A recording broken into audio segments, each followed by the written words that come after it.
እንግዲህ ለብዙ ሰው የተናገርኩት ሬት ማለት ወይም ደግሞ አሎቬራ ማለት ይሄ ነው። ይሄንን ነው እንግዲህ ለአይናቸው እንዲጠቀሙ ለመገጣጠሚያ ችግር እንዲጠቀሙ የምንመክረው ይሄንን ነው። አዘገጃጀቱ እንዴት ነው፣ አጠቃቀሙ እንዴት ነው የሚለውን ነገር ለመናገር ልክ እንደዚህ እንትን ካለ በኋላ ይሄንን እንቆርጣለን። ቆርጠን ግራና ቀኙ ያሉትን ሾኮች እንደዚህ እናነሳለን። ይሄን ካነሳን በኋላ በደንብ እናጥበዋለን። ይሄ ዙሪያውን አሁን አመቺ ስላልሆነ ነው። ይሄ በደንብ ዙሪያውን እናጥበዋለን። ለምንድን ነው? ልክ እንደዚች አይነት ቢጫ ፈሳሽ ይወጣታል። የዚች አይነት ቢጫ ፈሳሽ ስለሚወጣት ከዚህ ውስጥ የሚወጣውን ቢጫ ፈሳሽ እንደዚህ ማጠብ አለብን። ይሄን ካላጠብ ነው አይን ይጎዳል። ስለዚህ ይሄንን እናስወግዳለን። አሁን ይሄንን በቆርጠው ለምሳሌ ትንሽ ቆይቶ እናየዋለን። በደንብ ይወጣዋል። ይችንም ማየት ይቻላል። እንደዚህ ይወጣታል። ስለዚህ ይሄንን ካጠብን በኋላ በደንብ ካጠብን 2-3 ባጠብነው ቁጥር ይደማል። ከዚህ ውስጥ አሁን እንደምታየው ትንሽ ቢጫ ነገር ይታያል አይደለ? ይወጣል። ከዛ በኋላ ምንድነው የምናደርገው? ይሄንን ለሁለት እንደዚህ እንሰነጥቀዋለን። ይሄን ከሰነጠቅን በኋላ ይሄ እንደዚህ ይሆናል። ስለዚህ ይሄንንም ትንሽ እናለቀልቀዋለን። ይሄንን ካለቀለቅን በኋላ አንዱን አንድ አይናችን ላይ አድርጎ ማሰር ነው እና ሙሉ ሌሊት ታስሮበት ቢያድር የበለጠ ጥቅም አለው። አይኑ ለደከመ ሰው በጣም ጉልበት ይሰጠዋል። የጭንቅላት ድርቀት ነው አይን የሚያደክመው እና ከዛ የተነሳ ይሄንን ቢጠቀሙ በጣም ትልቅ ቤኔፊት አለው። እኔ ራሴ መነጽር የተውኩት በዚህ ነው። ስለዚህ እኔ ያገኘሁትን ቤኔፊት ነው ለሰውን የምነግረው ማለት ነው። እና ይሄንን ቢያደርጉ ትልቅ ጠቀሜታ አለው። ትልቅ ተጠቃሚ ናቸው። እንግዲህ ብዙ ጥያቄ ለሚጠይቁን ሰዎች እንዴት አድርገን ነው የምንወስደው፣ እንዴት ነው የምንጠቀመው ለሚሉን ሰዎች መልስ እንዲሆን ብለን ነው። ይሄንን ልክ በዚህ መልኩ ነው። ምክንያት እሱ ነው። ለእያንዳንዱ ሰው ማብራሪያ መስጠት ትንሽ አስቸጋሪ ነው። ግን ይህ ማብራሪያ ፕሮግራሙን ጠቅላላ ለሚመለከቱት ግንዛቤ ያስጨብጣል ብለን እናስባለን። ሰሞኑን ከቅርብ ጊዜ ወዲህ ሬትን በከተማችን እያየን ነው። ሰው ምናልባት ጥቅሙ ገብቶታል ብዬ አስባለሁ። ከቅርብ ጊዜ ወዲህ ሬት ከተማችን ውስጥ እየተሸጠ እንደሆነ አይተናል። ምናልባት ሬት አሁን ከነገርከን የአይን ሕክምና ውጭ ለሌላ የህመም አይነት ምናልባት መፍትሄ ከሆነ እሱ እንድትነግረን።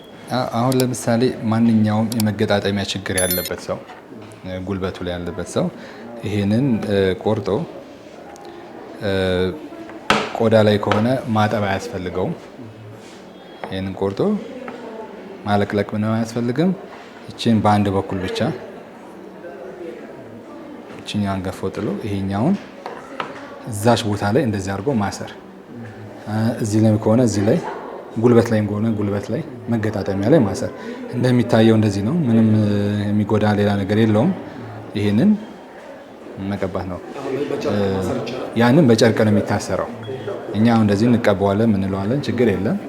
ግን ይሄንን እንደዚህ እንዳለ በጨርቅ ነው ጉልበት ላይ ወይ መገጣጠሚያ ላይ የሚታሰረው።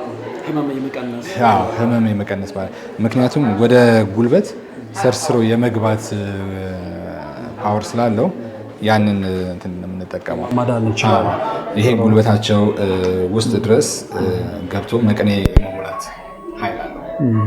ስለዚህ ከአይንም ውጭ የሚጠቀሙበት በአይናችን ያየነው ብዙ ሰው ሲድንበት ስናደንበት ያየነው።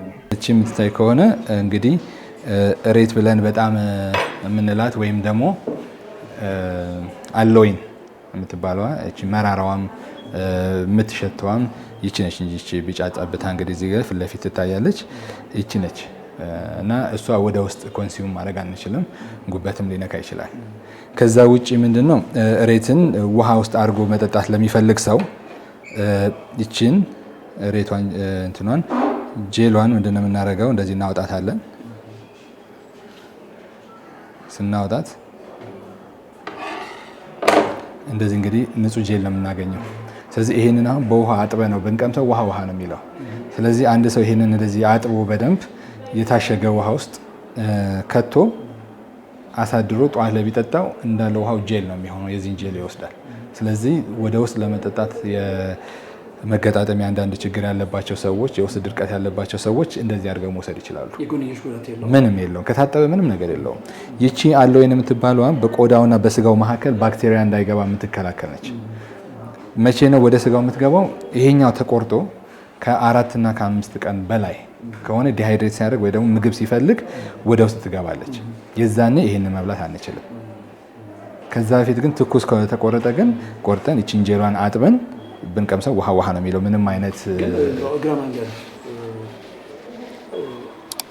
ሬት ለምሳሌ አሁን ይሄንን አየነው ፍሬሽ የሆነ ሬት ነው ቤታችን ውስጥ እንደምናቆየው ይሄንን ይዘቱን ሳይቀይር ምን ያህል ጊዜ መቆየት ይችላል? ለ4 ቀን መቆየት ይችላል። እስከ 4 ቀን የሆነው መበላት ይችላል። እስከ 4 ቀን ችግር የለውም። ከ4 ቀን በኋላ ግን ከሆነ ጄሉ ምግብ ሲፈልግ ከውጭ ስለማያገኝ ስለቆረጥ ነው ይቺን መራራዋን ነገር ነው መመገብ የሚጀምረው። ስለዚህ ሬት ተቆርጦ እስከ 2 ሳምንትም በላይም ሊቆይ ይችላል። ግን ሲቆይ እየተመገበ የሚቆያችን ስለሆነ ያንን መውሰድ አንችልም። ለመገጣጠሚያው ግን ችግር የለውም። ምንም ችግር የለውም። አይን ላይ ሲደረግ ብቻ ነው በደንብ ታጥቦ ተቆርጦ እንደዚህ ይችን ቆርጠን እንደዚህ እናጥባት የለ ይችን እኩል ሰንጥቀን ይሄ ተሰነጠቀው አይደለ አንዱን አንድ አይን ላይ አድርጎ አይንን ተጨፍኖ በጣም በስስ ሻሽ ውስጥ አይገባም። ውስጥ መግባት የለበትም። ቢገባም ችግር የለውም እስከታጠበ ድረስ። ግን አይን ተጨፍኖ ነው። በጣም ይቀዘቅዛል። በጣም ስለሚቀዘቅዝ ብዙ ሰው አልፎ የገባበት ይመስለዋል። ግን አይን ስለሚጨፈን አልፎ አይገባም። ያችን ቅዝቃዜ ለደቂቃዎች ነች። ከዛ በኋላ ምንም አይነት ችግር የለውም።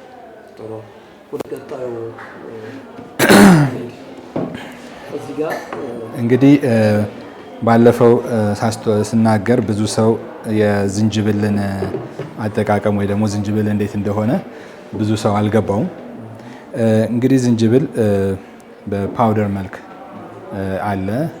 ዝንጅብል በሩብ ኪሎ አድርገን በአንድ እቺ ግማሽ ሊትር ነች። በ1 ሊትር አድርገን እንፈጨዋለን። ከተፈጨ በኋላ ልክ እንደዚህ ነው የሚሆነው። አሁን ይሄ እዚህ ጋር የምታዩት ምንድን ነው? ይሄ የዘቀጠው ብዙ ነገር ስላለው ጨጓራ የሚነካው ይሄ ነው። እንደዚህ እንተዋለን። ግማሽ ቀን ስንተወው እየዘቀጠ ይሄዳል፣ ወደ ታች ይሄዳል። ይችኛዋ ደግሞ ቀሽር የምትሰራባት ወይ ደግሞ ንጹህ የምንላት ውሃው ከዝንጅብሉ ጋር ተደባልቆ ጁሱ ነው ይሄ። ስለዚህ አሁን ይሄን ምንድን ነው የምናደርገው? ምግብ በምንበላበት ጊዜ ምሳና እራት በምንበላበት ጊዜ ይችን እንድቻ አድርገን 1 2 በዚህ አድርገን አሁን ጠዋት ከምግብ በፊትና በኋላ አሁን ይሄኛው እኛ ጋር ስላልጠለለልን ነው፣ ግን እዚህ ላይ ጠሎ ስለሚታይ በደንብ ይታያል ብዬ ገምታለሁ። ለተመልካችም ቢሆን ለኛ ይሄኛው ከላይ ብቻ ዝም ብላ ያለችው ነች። የዘቀጠውን ፓርት አልጨመርንም። ይሄም የዘቀጠ ፓርት አይባልም በጣም ትንሽ ስለሆነ። ስለዚህ ይችኛዋን ብቻ ነው የሚወስዷት። የምትበላው ይቺ ነች የምትጠጣው። የጠለለችዋ ብቻ ነች። ይሄኛው ጨጓራ ያለ ይሄ እንግዲህ ከ5 እስከ 7 ሚሊግራም ነው የሚይዘው። ስለዚህ 10 ሚሊግራም ብንጨምር እስከ 14 ሚሊግራም ብንጨምር 2 ማንኪያ ብቻ ከውሃ ጋር። አንዳንድ ሰው ጠንከር ሊያደርገው ይችላል እንዳቅሙ። ግን ምንድን ነው አሁን ኮሌስትሮል ለያዘው ሰው እንደዚህ እያደረገ ከምሳ በፊትና በኋላ አሁን እኛ ለምሳሌ ከለሩን እያየ ሆነ አይደለ እና ጠንክረው ብለን ካልን በጣም ይጠነክራል።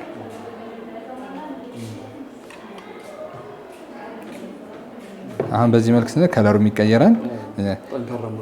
የጨጓራ በሽታ የሌለበት ሰው ከሆነ ችግር የለውም። 4 ማንኪያም እንደዚህ ቢያደርጋት ችግር። ግን ከምሳ በፊትና ከምሳ በኋላ ስለሚያደርገው ዞሮ 4 ማንኪያ ይሆናል። ሁለቴ ስለሚጠቀመው ግን አንዴ ሊጠቀም የሚል ሰው 4 ማንኪያ መጠቀም ይችላል። እኛ ግን ምንድነው ሪኮሜንድ የምናደርገው ለአርትራይተስ፣ ለኮሌስትሮል፣ የልብ ችግር ያለባቸው፣ የደም ግፊት ላለባቸው ሰው በጣም ይጠቅማል። ምግቡን ሳይበሉ ይሄን ይወስዳሉ። ምግቡን ከበሉ በኋላ ደግሞ እንደገና ይወስዳሉ። ለምንድነው? ምግቡን መሀከል ያደርግና በሚፈጭ ጊዜ አንድ ላይ ስለሚፈጨው ወደ ደም ስራችን ሲገባ ከነ ዝንጅብሉ ነው የሚገባው። ስለዚህ የተዘጉትን ቱቦዎች የመክፈት አቅም አለው። እንደዚህ እያደረገ ለ2 ወር የሚጠቀም ሰው በጣም ትልቅ ለውጥ ያይበታል። አያቆመውም። እሱ በእኛ ሕክምና ምንድነው ማንኛውንም ዘመናዊ ሕክምና የሚወስድ ሰው የትኛውንም በሽታ ቢሆን ከዶክተሩ ጋር ሳይነጋገር ያቆም ብለን አንመክርም። የእኛን ተጨማሪ ተፈጥሯዊ የሆነ ይዘት ያለው ራሳቸውን የሚያክሙበት ነው ይሄ። እኛ አሁን ለምሳሌ በእኛ ሕክምና ጤና አዳም የምንሰጥበት ቦታ ላይ የደም ማቅጠኛ እሱን እንዳይወስዱ እንመክራለን። እንደዚህ አብረን የምንሰጣቸውን ነገሮች የሚቃረን ከሆነ ነግረን ነው የምንሰጠው። ቀድማ ጥንቃቄው መክረን ነው የምንሰጠው። አሁን እንደምታዩት ጠለለ።